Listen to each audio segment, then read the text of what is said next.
오늘 하나님 말씀 보겠습니다. 하나님의 말씀은 사사기 3장 12절에서 23절까지 말씀입니다. 사사기 3장 12절에서 23절까지 좀 긴 내용인데 우리 한 목소리로 함께 읽도록 하겠습니다. 이스라엘 자손이 또 여호와의 목전에 악을 행하니라. 이스라엘 자손이 여호와의 목전에 악을 행함으로 여호와께서 모압 왕 에글론을 강성하게 하사 그들을 대적하게 하시매 에글론이 암몬과 아말렉 자손들을 모아 가지고 와서 이스라엘을 쳐서 종려나무 성읍을 점령한지라. 이에 이스라엘 자손이 모압 왕 에글론을 18해 동안 섬기니라. 이스라엘 자손이 여호와께 부르짖음에 여호와께서 그들을 위하여 한 구원자를 세우셨으니 그는 곧 베냐민 사람 게라의 아들 왼손잡이 에훗이라. 이스라엘 자손이 그를 통하여 모압 왕 에글론에게 공물을 바칠 때에 에훗이 길이가 한 규빗 되는 좌우에 날선 칼을 만들어 그의 오른쪽 허벅지 옷 속에 차고 공물을 모압 왕 에글론에게 바쳤는데 에글론은 매우 비둔한 자였더라. 에훗이 공물 바치기를 마친 후에 공물을 메고 온 자들을 보내고 자기는 길갈 근처 돌 뜨는 곳에서부터 돌아와서 이르되 왕이여 내가 은밀한 일을 왕에게 아뢰려 하나이다 하니 왕이 명령하여 조용히 하라 하매 모셔 선자들이 다 물러간지라. 에훗이 그에게로 들어가니 왕은 서늘한 다락방에 홀로 앉아 있는 중이라. 에훗이 이르되 내가 하나님의 명령을 받들어 왕에게 아랠 일이 있나이다 하매 왕이 그의 좌석에서 일어나니 에훗이 왼손을 뻗쳐 그의 오른쪽 허벅지 위에서 칼을 빼어 왕의 몸을 찌르매 칼자루로 또 날을 따라 들어가서 그 끝이 등 뒤까지 나갔고 그가 칼을 그의 몸에서 빼내지 아니하였으므로 기름이 칼날에 엉켰더라. 에훗이 현관에 나와서 다락문들 뒤에서 닫아 잠그니라. 아멘. 오늘은 이 사사기 3장 말씀으로 왜 또 실패할까? 우리는 왜 또 실패할까요? 라는 질문을 던짐으로 이 질문에 대한 답을 구하도록 하겠습니다.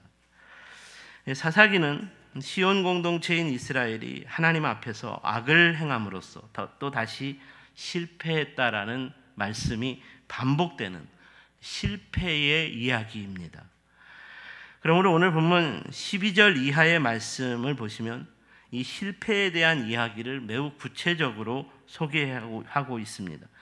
이스라엘 자손이 또 여호와의 목전에 악을 행하니라. 이스라엘 자손이 여호와의 목전에 악을 행함으로 여호와께서 모압 왕 에글론을 강성하게 하사 그들을 대적하게 하시매 에글론이 암몬과 아말렉 자손들을 모아 가지고 와서 이스라엘을 쳐서 종려나무 성읍을 점령한지라.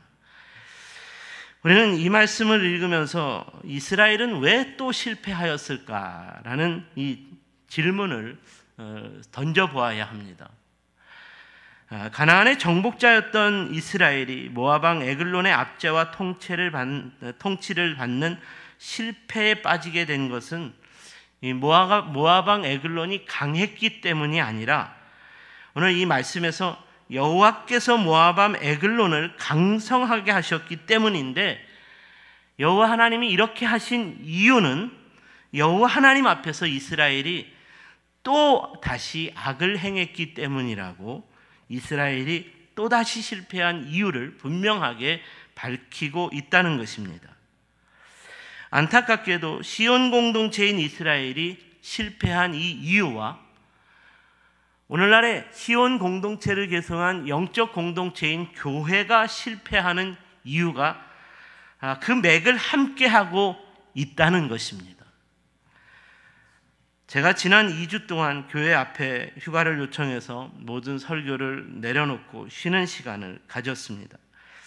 개인적으로 몸이 많이 다운되어 있는 상황이었지만 영적으로 재충전하는 시간이 저에게 더 필요하다라는 생각이 들었기 때문입니다. 그래서 지난 2주 동안 모든 설교를 내려놓고 쉬고 그 쉼으로 인한 휴식 시간을 가졌습니다. 제가 생각하기에 목사에게 있어서 설교를 쉬는 것만큼 확실한 휴식은 없는 것 같습니다. 그냥 설교만 쉬었지 저희 집사람도 출근하고 아이들도 학교 가고, 그래서 제가 집에 안에서 해야 될 일들은 변함이 없었고 똑같이 분주한 삶이었지만, 설교를 쉰다는 것은 목사에게 있어서 대단한 쉼이라는 것을 지난 2주 동안 경험했습니다. 그래서 지난 2주 동안 꼭 읽고 싶은 책이 여러 권이 있었습니다. 그 중에 이익상 목사라는 분이 쓴 사사기에 대한 이야기를 다룬 내가 왕이었습니다 라는 이 책을 읽으면서 개인적으로 사사기를 다시 묵상하고 사사기가 주는 도전을 다시 한번 생각해 보게 되었습니다. 그래서 앞으로 2달간은 이 사사기 말씀을 묵상해 보면서 오늘날 우리 시대의 교회, 이스라엘과 같은 영적 공동체인 교회에게 주시는 하나님의 말씀을 생각하면 좋겠다고 생각하게 되었습니다. 많은 사람들이 사사기를 어둠의 시대로서 실패한 사람들의 이야기라고 말합니다. 그런데 본래 사사기는 빛의 시대로서 성공의 서막을 열었고 이로 인한 성공자들의 이야기로 시작되었다는 것입니다. 여호수아와 함께하는 이스라엘의 가나안 정복 전쟁은 항상 승전보를 올렸습니다. 그리고 여호수아가 죽은 이후에 여호수아 사후에도 이스라엘의 가나안 정복 전쟁은 승전보를 올렸습니다. 그래서 사사기 1장은 이렇게 시작하고 있습니다. 사사기 1장 1절을 보시면 여호수아가 죽은 후에 이스라엘 자손이 여호와께 여쭈어 이르되 우리 가운데 누가 먼저 올라가서 가나안 족속과 싸우리이까? 여호와께서 이르시되 유다가 올라갈지니라. 보라, 내가 이 땅을 그의 손에 넘겨 주었노라. 저는 이 사사기가 얼마나 놀라운 빛의 역사로서 성공적인 출발을 시작하였는가를 분명하게 이 사사기 1장 1절과 2절 말씀에서 도전해주고 있다고 생각됩니다. 사사기 이전까지는 이스라엘 공동체를 이끄는 영웅 같은 지도자가 있어야 승리할 수 있었습니다. 아브라함과 이삭, 야곱과 요셉, 모세와 여호수아로 이어지는 하나님의 역사이었기 때문입니다. 하지만 여호수아가 죽은 사사기 1장부터 시작되는 가나안의 역사에서는 더 이상 여호수아와 같은, 모세와 같은, 아브라함과 이삭과 요셉과 야곱과 요셉과 같은 영웅 같은 지도자는 등장하지 않습니다. 그래서 이스라엘 자손들이 직접 하나님께 여쭈었다라고 증거하고 있습니다. 모세나 여호수아와 같은 지도자는 없었지만 이스라엘 공동체가 함께 하나님께로 나아가 하나님의 뜻을 물었고 그 뜻에 순종하였더니 이스라엘이 또다시 승전보를 올리게 되었다는 말입니다. 사랑하는 여러분, 저는 이 사사기 1장 1절과 2절 말씀이 너무나 놀라운 영적인 성숙과 성장을 암시해 주는 것이라는 생각이 듭니다. 하나님께서는 모세가 부르짖을 때나 여호수아가 기도할 때나 이름 없는 무명의 평신도가 기도할 때나 동일하게 역사하시고 응답하시는 분이십니다.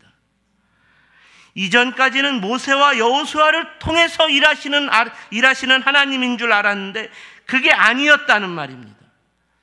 이스라엘 자손 중에 누구라도 하나님께로 나아갈 수 있었고 그 하나님의 역사의 구원 역사에 도구로 쓰임받을 수 있었고 이로 인한 승전보를 올릴 수 있었다는 것이 사사기 1장 1절의 시작입니다.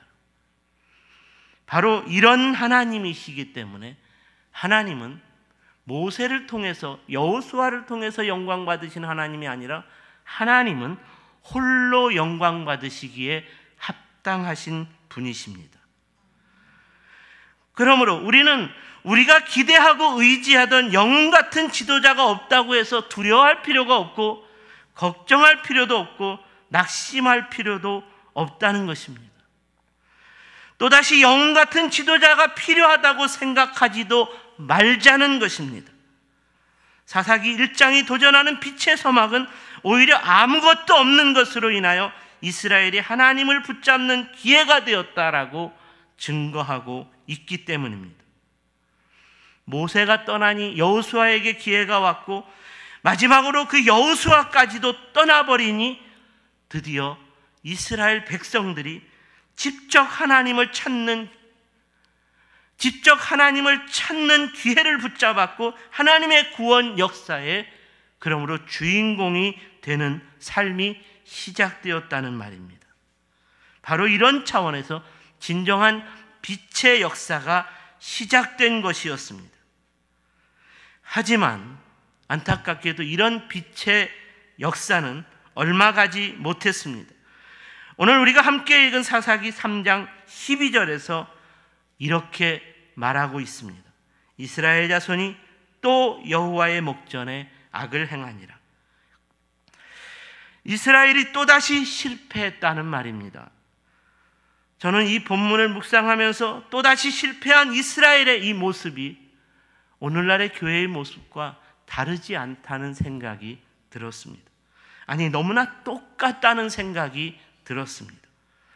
지난날 교회에서 모세와 같은 지도자가 있었고 여호수아와 같은 지도자들이 있었고 이로 인하여 위대한 교회 부흥의 역사를 이루어내었습니다. 하지만 이스라엘의 모세와 여호수아가 떠난 것처럼 오늘날의 교회에서도 그런 모세와 여호수아 같은 지도자들이 다 떠났습니다. 하지만 교회는, 이스라엘은 그대로 남아 있었습니다. 세워진 교회 공동체에 속한 누구라도 하나님 나라의 일꾼으로 사용될 수 있기 때문이었습니다. 모세와 여호수아와 같은 지도자가 없다고 교회가, 남아있는 교회가 흔들리고 무너질 수 없다는 것입니다. 하지만 오늘날에 우리가 알고 있는 교회는 모세와 같은, 여호수아와 같은 지도자가 없다고 흔들리고 있고 무너지고 있습니다. 그리고 하나님 앞에서 악을 행하고 있습니다. 그러므로 또다시 실패한 이스라엘의 모습과 오늘날의 교회의 모습은 너무나 똑같은 모습으로 소개되고 있다는 것입니다. 오늘은 이런 차원에서 구약의 이스라엘과 오늘날의 교회는 왜 또 실패하게 된 것일까요? 이에 대한 구체적인 해답을 오늘 말씀을 통해 찾아보자는 것입니다. 그 첫 번째, 이스라엘과 교회는 말씀 공동체인데 이것을 지켜내지 못했기 때문이라는 것입니다. 사사기의 비극은 시온 공동체인 이스라엘을 구원해줄 사사가 없기 때문이라고 불평하는 것으로부터 시작되었습니다. 우리에게 모세와 같은 구원자가 없기 때문, 우리에게 여호수아와 같은 구원자가 없기 때문, 우리에게 우리를 구원해줄 왕과 같은 지도자가 없기 때문이다. 이는 틀린 말이 아니었습니다. 실제로 여호수아 이후에 여호수아와 같은 지도자는 더 이상 나타나지 않았습니다. 그렇다면 왜 여호수아와 같은 지도자가 등장하지 않게 된 것일까요? 이에 대하여 앞서 말씀드렸듯이 더 이상 이스라엘에는 모세와 여호수아와 같은 지도자가 필요치 않았기 때문입니다. 이제 이스라엘 백성이라면 누구라도 하나님의 구원 역사를 위한 주인공이 될 수 있어야 했기 때문입니다. 하나님께서 가나안 땅에 정착한 이스라엘에게 원하시는 통치 체계는 모세와 같은 지도자, 여호수아와 같은 지도자를 통해서 이루어지는 이 공동체가 아니었기 때문입니다. 하나님께서 가나안에 정착한 이스라엘에게 원하시는 통치 체계는 레위 지파를 통한 말씀의 통치가 이루어지는 말씀 공동체였습니다. 이스라엘 12지파에게 땅을 분배하시고 나서 각 지파의 지도자를 세우지 않았습니다. 네가 이 지파의 지도자가 되라, 네가 저 지파의 지도자가 되라, 이렇게 말씀하지 않으셨고, 이스라엘 12지파에게 땅을 분배하시고 각 지파의 지도자를 세우지 않으시고 레위 지파에게 12지파의 중요한 성읍 48개의 성읍으로 흩어지라고 명령하셨습니다. 레위 지파에는 세 가문이 있었습니다. 그핫 자손, 게르손 자손, 무라리 자손이었는데 이들에게 각자 제비를 뽑게 하셔서 이스라엘 12지파가 있는 각 성읍으로 흩어지라고 명령하셨다는 말입니다. 하나님께서 이렇게 명령하신 이유는 레위 지파가 흩어져서 하나님의 말씀을 가르쳐주고, 사람과 사람 사이에 문제가 생기면 하나님의 말씀을 따라 지혜를 구하고 하나님의 말씀을 따라 재판하는 말씀의 통치가 이루어지는 말씀 공동체를 세우라는 것이었습니다. 이런 차원에서 가장 이상적인 이스라엘은 말씀 공동체이어야 하는 것입니다. 오늘 본문 15절 말씀을 보시면 이스라엘 자손이 여호와께 부르짖음에 여호와께서 그들을 위하여 한 구원자를 세우셨다라고 했습니다. 안타깝게도 오늘 이 말씀에서는 말씀 공동체로서의 모습이 전혀 보이지 않습니다. 사사기 1장 1절을 보시면 이스라엘이 하나님 앞으로 나아가 누가 먼저 올라가서 가나안 족속과 싸우리까? 라고 하나님께 묻고 있습니다. 이는 누가 보아도 누구라도 하나님의 뜻을 묻고 하나님의 뜻에 순종하겠다는 말씀 공동체로서의 이스라엘의 모습이었습니다. 그런데 불과 한 장, 두 장을 넘어서 3장이 시작되면서 이런 말씀 공동체로서의 모습은 전혀 보이지 않습니다. 그저 이스라엘이 당하는 압제와 고난이 이스라엘을 구원할 구원자가 없기 때문이라고 생각하며 이스라엘을 구원할 구원자를 보내달라고 부르짖었다는 것입니다. 그래서 하나님께서 그들을 위하여 한 구원자를 세워주셨다고 말합니다. 이는 이스라엘이 또다시 가나안 이전의 모세와 여호수아의 때로 되돌아간 것입니다. 이스라엘인은 말씀 공동체를 지켜내지 못한 것입니다. 누구라도 하나님의 뜻을 묻고 하나님의 뜻이라면 누구라도 하나님의 구원 역사를 위한 도구로 사용될 수 있어야 한다는 말씀 공동체에 속한 성숙한 삶을 잃어버렸다는 것입니다. 사랑하는 여러분, 오늘 여러분은 어디에 속한 이스라엘입니까? 오늘 여러분은 어디에 속한 교회입니까? 바울은 자신이 복음을 전파하여 세워진 교회마다 지도자로 바울이 다시 와줄 것을 요청할 때 당신들에게 필요한 것은 나와 같은 지도자가 아니라 누구라도 하나님의 구원 역사를 위해 나처럼 사용될 수 있도록 하나님의 말씀을 듣고 순종하는 성숙한 말씀 공동체로 세워져야 한다고 권면했습니다. 신앙생활을 수십 년 해온 여러분의 삶은 그렇다면 진정으로 말씀 공동체에 속한 삶입니까? 우리에게 모세와 같은 지도자가 없기 때문이라고, 우리에게 여호수아와 같은 지도자가 없기 때문에 우리가 이렇게 실패하게 되었노라고, 그러므로 우리에게 또다시 모세와 같은 지도자를 보내달라고, 세워달라고 말한다면 이는 성숙한 말씀 공동체에 속한 삶일 수 없습니다. 계속되는 가나안 땅에서의 영적 전쟁을 싸울 수 있는 자격을 가진 하나님의 사람일 수 없다는 말입니다. 제가 신학교에 다닐 때 동기 중에 한 명이 자신이 신학교에 온 것은 모세와 같은, 엘리야와 같은 위대한 영적 지도자가 되기 위함이라고 말하면서 그들과 같은 영성과 능력을 갖추고자 이 친구가 기도원을 찾아가며 금식하기를 좋아했습니다. 처음에 3일 금식, 일주일 금식, 이렇게 금식 기도하는 훈련을 자주 하더니 나중에는 20일 금식 기도에 도전하겠다고, 그래서 20일 금식 기도를 위해서 기도해달라고 부탁을 했습니다. 실제로 이 20일 금식 기도에 성공해서 이 친구가 예언의 은사를 받았습니다. 예언의 은사를 받은 이 친구가 예언 기도를 해주겠다고 하며 많은 친구들에게 다가가 예언을 하고 그 친구에게 예언 기도를 실제로 받는다는 이야기도 계속 들었습니다.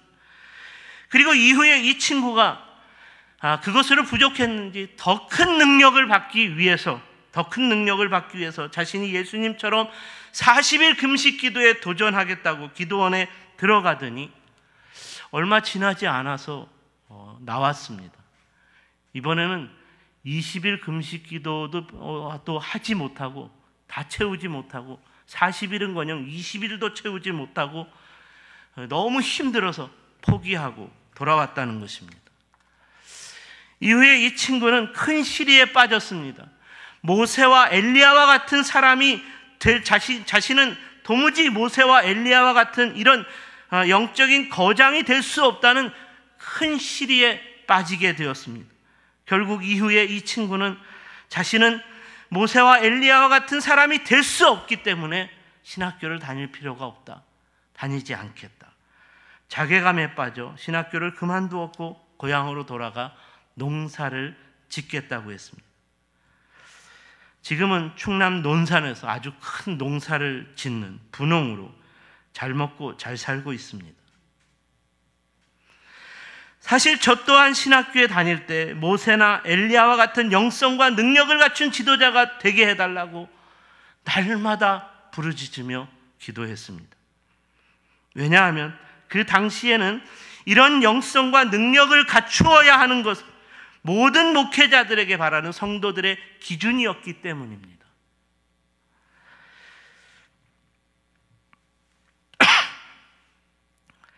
소위 큰 목회를 하는 목회자들 가운데 이런 영성과 능력을 가진 분들이 많았습니다.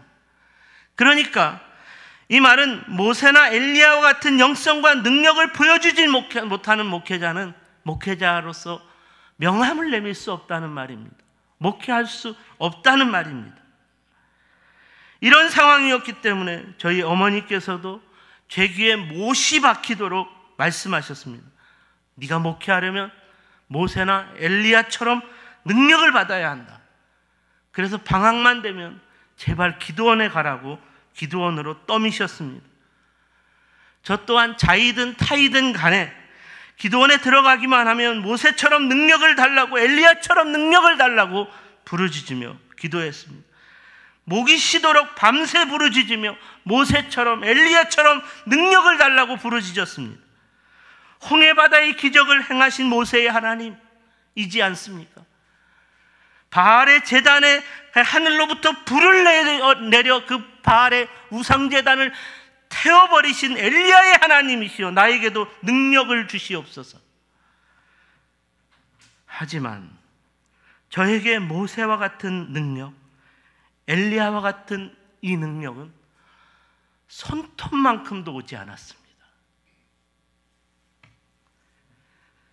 그래서 지금까지도 이 모세의 능력과 엘리야의 능력을 생각하기만 하면 이것은 내가 넘지 못할 장벽이구나 하는 자괴감이 들기도 합니다. 그렇다면 저 또한 농부로 되돌아간 동기처럼 목회를 포기해야 하는 것은 아닐까요?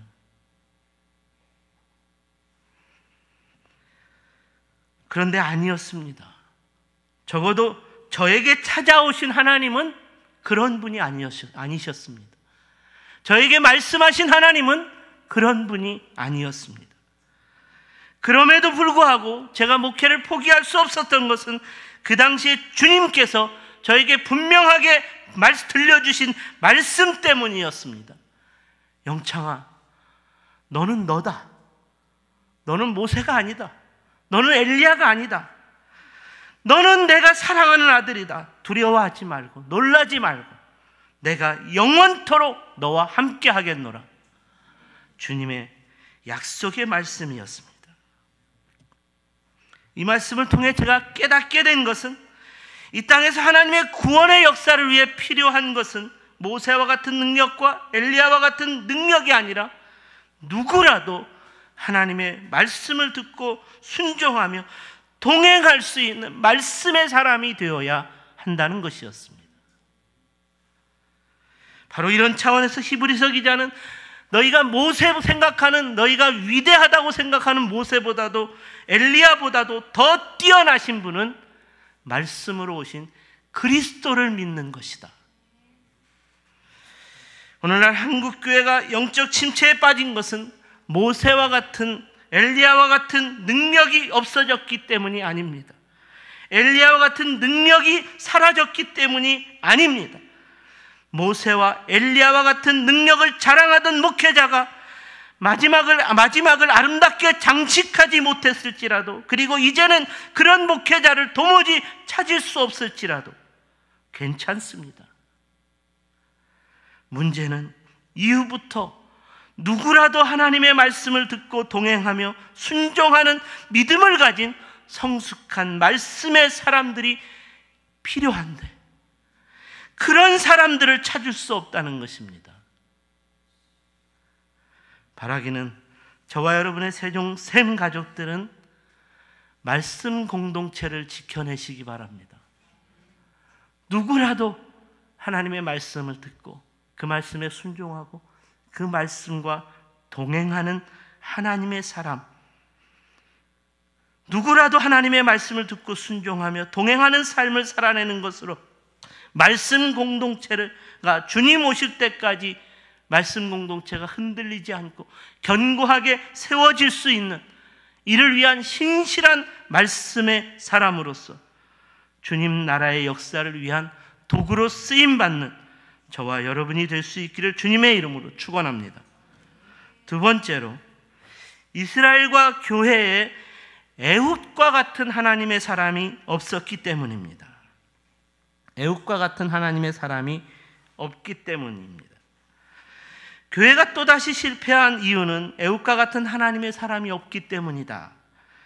하나님께서는 또다시 이스라엘을 위한 구원자를 세워달라는 것으로서 과거로 되돌아가는 어리석은 기도를 이스라엘이 드렸을지라도 그 부르짖음의 기도까지 응답해 주시는 분이십니다.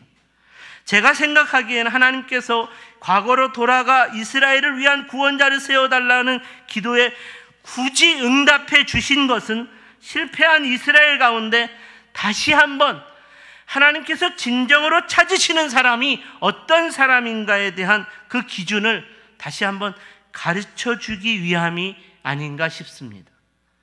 그래서 이 사람에 대한 소개가 15절 말씀에서 이렇게 시작됩니다. 이스라엘 자손이 여호와께 부르짖음에 여호와께서 그들을 위하여 한 구원자를 세우셨으니 그는 곧 베냐민 사람 게라의 아들 왼손잡이 에훗이라. 하나님께서 이스라엘의 구원자로 에훗이라는 사람을 세우셨는데 이 사람이 왼손잡이라고 말합니다. 에훗이라는 사람이 왼손잡이였다는 것에 대하여 신학자들 간에 두 가지 해석이 있습니다. 첫 번째는 에훗이 그냥 왼손잡이였다, 이렇게 해석하는 분들이 있고, 두 번째로는 양손잡이였을 것이다. 에훗은 양손잡이다. 에훗은 야곱의 막내 아들 베냐민 지파에 속한 사람이었습니다. 베냐민이라는 히브리 원어의 뜻은 오른손의 아들이라는 뜻입니다. 오른손의 아들. 그러니까 이 문자적으로도 오른손의 아들이라는 이 이름은 오른손을 굉장히 중요시 여기는 그런 이 민족, 그런 족속이라는 지파의 후손입니다.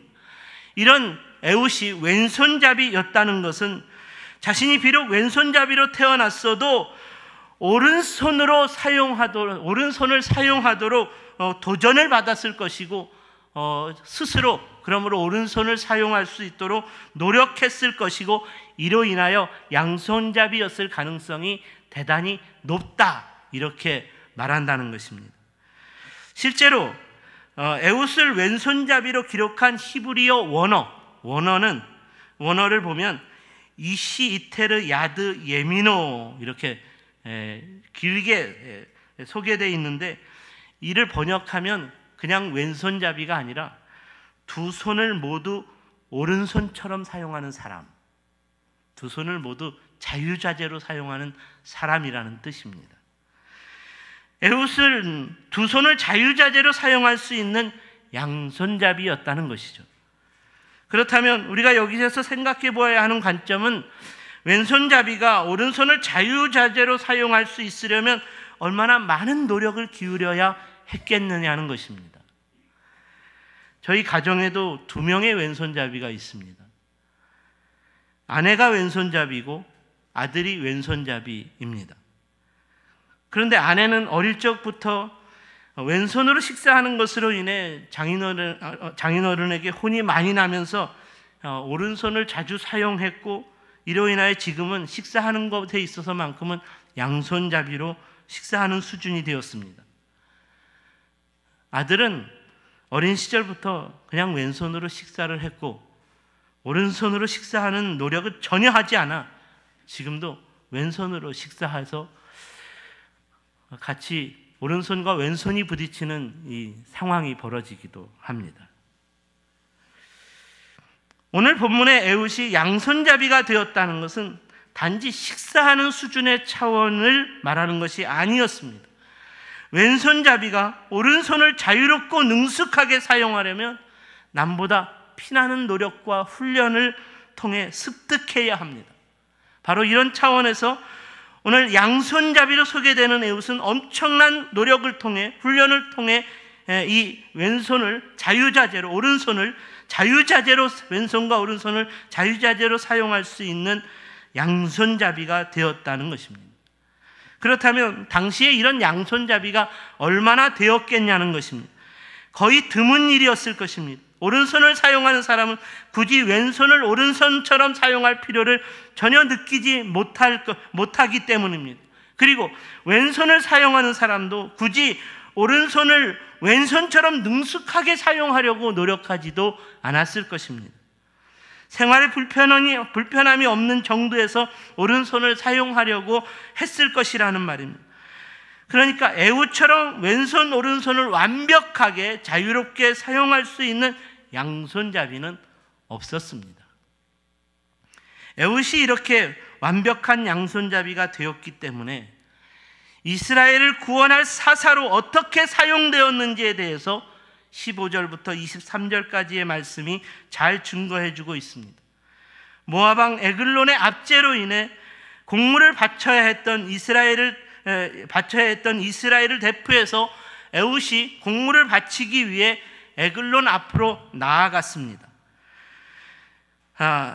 이런 에훗이 공물을 바치기 위해 에글론 앞으로 나아갔기 때문에 누구나 다 오른손을 잘 쓰는 오른손의 칼잡이로 생각을 하고 이 왼손을 사용하는 에훗에 대한 경계가 그렇게 많지 않았을 것이라는 것입니다.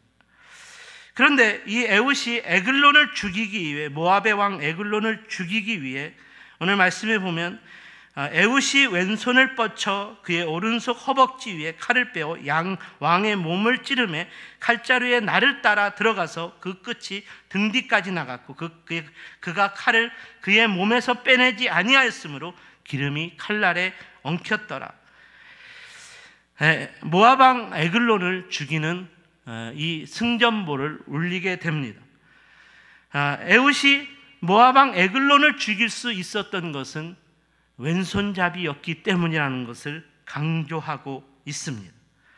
사랑하는 여러분, 우리가 사사 에훗의 이야기를 통해서 우리가 다시 한번 생각해 보아야 하는 것은, 하나님께서 당신의 구원 역사를 위해서는 가장 준비된 사람을 사용하신다는 것입니다.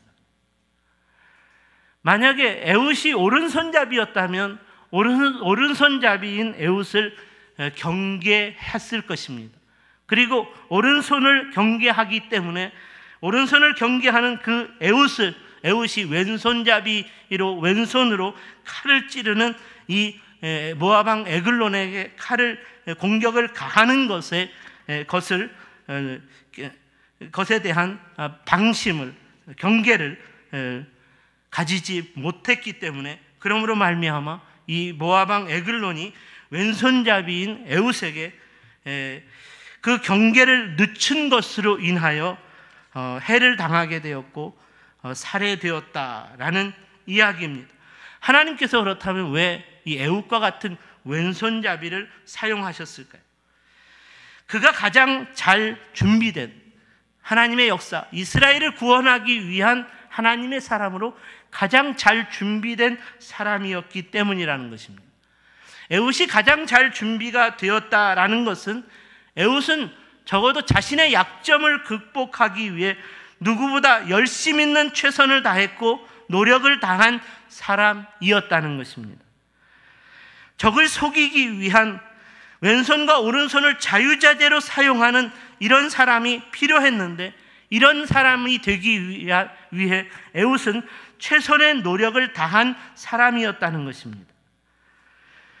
저는 이 말씀을 묵상하면서 하나님께서 사용하시는 사람은 똑똑하고 재능이 많은 잘난 사람은 결코 아니라는 것입니다. 머리가 비상하고 공부를 잘해서 최고의 성적을 거두는 사람도 아니라는 것입니다. 제가 신학교 시절부터 지금까지 30년 동안 신학교를 졸업한 동기 이야기를 들어보면, 머리가 좋고 공부를 잘하고 자랑할 것이 많고 똑똑했던 친구들은 지금 그 어느 누구도 목회자의 길을 걷고 있지 않다는 이야기를 듣습니다. 반면에 30년 전에 조금은 부족한 듯 보여도 항상 신실하게, 겸손하게 자신의 부족함과 연약함을 깨닫고 하나님 앞에서 늘 무릎을 꿇고 하나님의 도우심을 구하고, 하나님, 내가 이렇게 부족하니까 이 부족함을 채워주십시오, 도와주십시오. 하나님 앞에서 겸손한 무릎을 꿇고 언제나 하나님 앞에서 항상 신실한 마음으로 하나님께로 나아가는 하나님의 사람, 이런 사람을 하나님께서 사용하고 또 사용하셨다는 것입니다. 하나님께서는 당신의 구원 역사를 위해 사용하는 사람이 언제나 하나님 앞에서 항상 겸손의 무릎을 꿇는 사람, 그리고 그 하나님 앞에 신실한 사람이어야 한다고 말씀하십니다. 항상 자신의 부족함과 연약함으로 인해, 그러므로 주님이 나를 도와주시지 않으면 안 된다는 겸손과 신실함으로 최선의 노력을 다하고 최선의 수고를 다하고 최선의 헌신을 다하는 사람들이었습니다. 항상 낮은 겸손의 마음으로 최선의 헌신과 섬김의 본을 보여주는 사람이었다는 말입니다. 그러므로 오늘 이스라엘을 구원할 사사로서 자신의 약점을 극복하기 위해 누구보다도 최선의 노력을 다한 양손잡이 에웃의 등장은 이스라엘 땅에서 하나님께서 말씀하십니다. 에웃처럼 언제나 신실한 하나님의 사람을 도무지 찾을 수 없다는 것에 대한 하나님의 마음을 잘 대변해주고 있다는 것입니다. 오늘날의 교회가 또다시 실패하게 된 것은, 오늘날의 교회 가운데 에웃처럼 언제나 신실한 하나님의 사람이 없기 때문은 아닐까요? 오늘날 교회가 또다시 실패하게 된 것은 에웃과 같은 신실함으로 그 믿음의 자리를 지키는 사람이 없기 때문은 아닐까요? 오늘 우리는 그러므로 에웃을 통해 언제나 하나님 앞에서 신실함을 배울 수 있어야 할 것입니다. 그러므로 오늘 이후로 저와 여러분의 세종샘교회 가운데 에웃처럼 하나님 앞에서 언제나 신실함으로 최선의 수고와 헌신과 섬김을 다하겠노라고 고백하고 결단할 수 있는 한결같은 하나님의 사람이 점점 더 많아질 수 있기를 주님의 이름으로 축원합니다. 기도하겠습니다.